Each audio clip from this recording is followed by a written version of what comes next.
Et bonjour à tous, on se retrouve aujourd'hui pour le résultat de Raw du 15 mars 2021. Et toi qui regardes cette vidéo, n'oublie pas de t'abonner, voilà, ça me fera énormément plaisir, ça fera énormément de bien à la chaîne. Et si tu le fais pas, bah...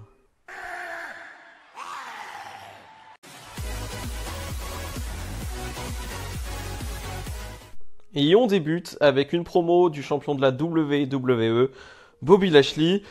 Mais j'ai envie de dire, ce n'est même pas ce qu'il y a d'important en fait. On nous a annoncé, même avant le show, sur Twitter, que Drew McIntyre affrontera Bobby Lashley à WrestleMania. Ok, d'accord, on te l'annonce comme ça, alors que Drew McIntyre a un match encore à Fastlane contre Sheamus, on te l'a annoncé avant. Je croyais que c'était un match qui, voilà, soi-disant le gagnant allait affronter justement Bobby Lashley à Mania, mais non, pas du tout.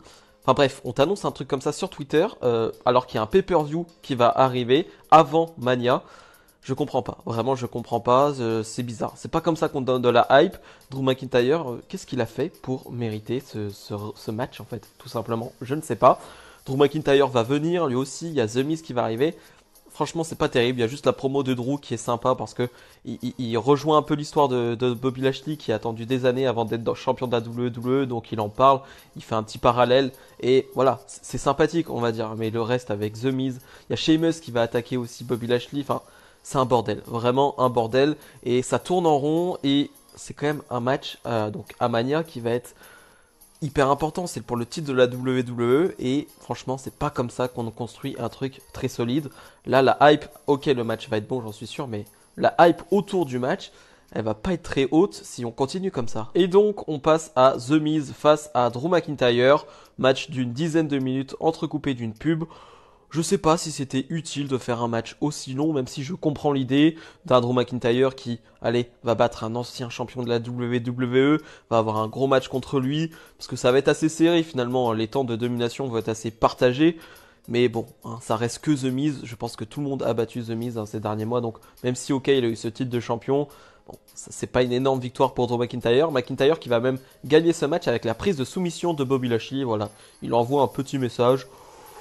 Ouais, je sais pas trop quoi en penser. J'aime bien voir le Claymore, mais bon, s'il veut envoyer des messages à Bobby Lashley en faisant sa prise de soumission, pourquoi pas, ça ne me gêne pas trop en fait, je m'en fiche. Shane McMahon et Braun Strowman nous offrent un segment inutile, inintéressant, gênant, et c'est le premier de la soirée hein, parce qu'il y en aura un autre. Mais voilà, et c'est encore une fois cette feud qui commence, qui dure, je sais pas trop où ça veut aller. En tout cas, on nous annonce que il y aura un match ce soir entre Shane McMahon et Braun Strowman. Et ouais, c'était vraiment pas bon. C'était vraiment pas une bonne promo, je comprends pas, je comprends pas. Dana Brooke et Mandy Rose face à Lana et Naomi. Match correct, hein, plutôt court mais correct. Il n'y a rien qui me dérange dans le match, ça fonctionne plutôt bien, c'est assez dynamique. C'est assez fluide, hein, il n'y a pas de botch. Alors oui, je me contente de très peu, mais franchement ça passe bien. Ça passe plutôt bien avec quelque chose que j'ai vraiment bien aimé dans le match. C'est une Asuka qui va arriver car Shayna Baszler commentait le match avec Nia Jax et va attaquer Shayna Baszler. Une Asuka qui fait son retour, elle qui était donc absente due à une attaque de Shayna Baszler. Hein. On nous avait annoncé commotion cérébrale, tout ça. Elle a l'air d'aller bien, Asuka, finalement, et j'aime bien. J'aime bien toujours ce petit face qui veut se venger. C'est juste de la vengeance, hein. C'est être un face, ok, c'est bien, mais ça ne veut pas dire être tout gentil, tout mignon, tout le temps. Et voilà, j'aime bien ce petit visage, ce petit nouveau visage, on va dire, d'Asuka qui montre de l'attitude, et ça j'aime bien. Une Dana Brooke qui va faire remporter, qui va faire gagner son équipe. Voilà, comme je le disais, match sympathique mais sans plus, avec une bonne intervention de Asuka. Shelton Benjamin et Cedric Alexander défendent leur titre par équipe face au New Day. Un match qui sort un peu de nulle part. Hein. J'avais même pas vu que c'était sur la carte. Et ouais, je m'y attendais vraiment pas. Match qu'on a déjà vu et revu. Hein. C'est un classique à New Day contre le Hurt Business. Et c'est toujours aussi bon. Vraiment, il n'y a rien à dire. Il n'y a pas de fausses notes. C'est vraiment bien. C'est vraiment juste bien en fait. C'est un match que je vous recommande vraiment. Ça met un peu de temps à s'envoler, mais parce que le match dure un peu longtemps. Mais franchement, c'est du très bon catch. C'est du très bon match, du très bon catch par équipe. Donc il n'y a rien à dire. Avec un enchaînement final du New Day qui est très très propre et très très cool.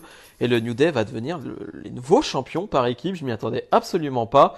Ça va faire sens après avec ce qui va se passer.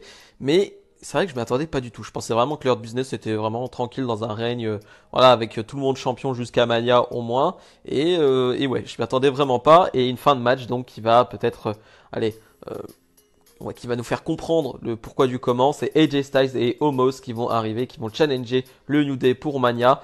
Et le New Day qui va accepter. Donc voilà, je peux comprendre qu'en termes d'affiche, AJ Styles dans un match face au New Day, c'est pas mal. Avec la curiosité, Omos qui fera son premier match. Ça, c'est intéressant. Mais c'est vrai qu'encore une fois, t'arrives juste, tu demandes un match et tu l'as, surtout pour Mania.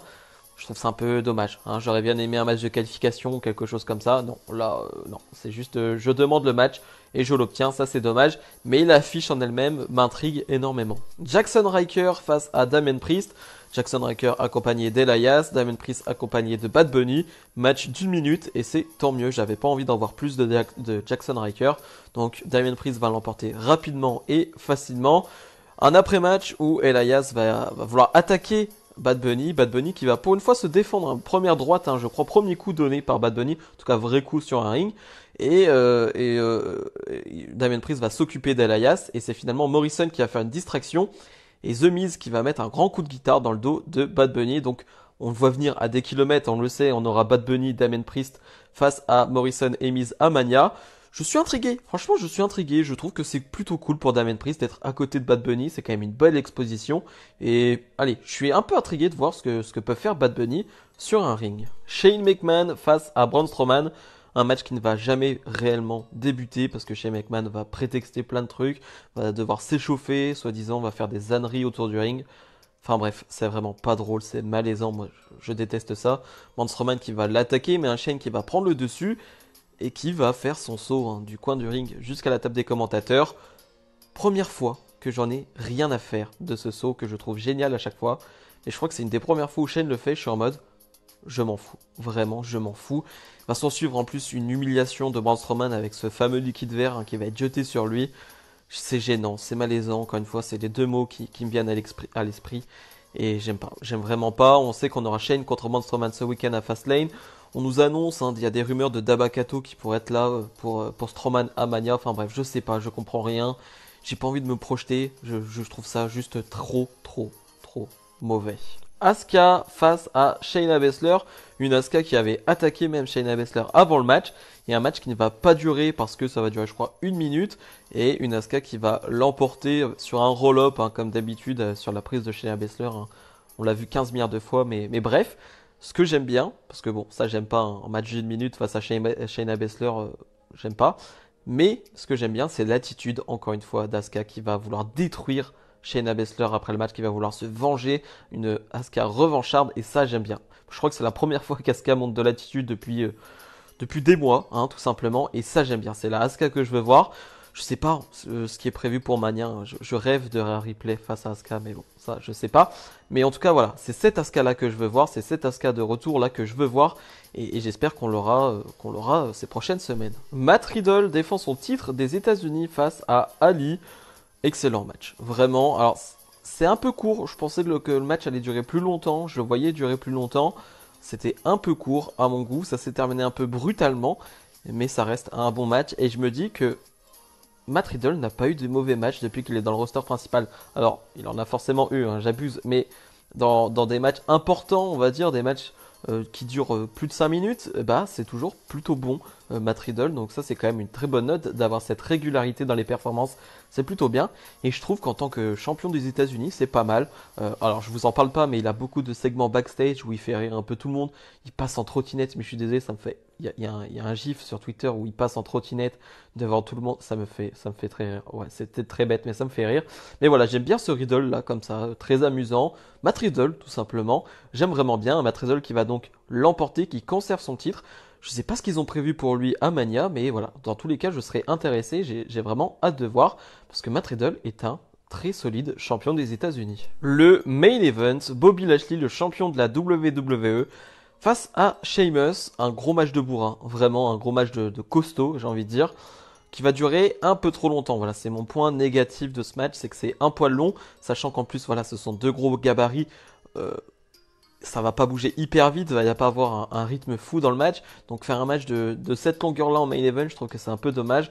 Par exemple, j'aurais aimé, allez, ces minutes-là en trop, j'aurais bien aimé les voir sur Ali face à Riddle. Mais bref, ça reste un match très correct de bon bourrin qui sert un peu à crédibiliser Sheamus quand même. Parce que un match aussi long, c'est pour aussi nous faire dire que bah, Sheamus est pas loin du titre de la WWE et est quelqu'un de costaud en ce moment, quelqu'un de solide, de crédible.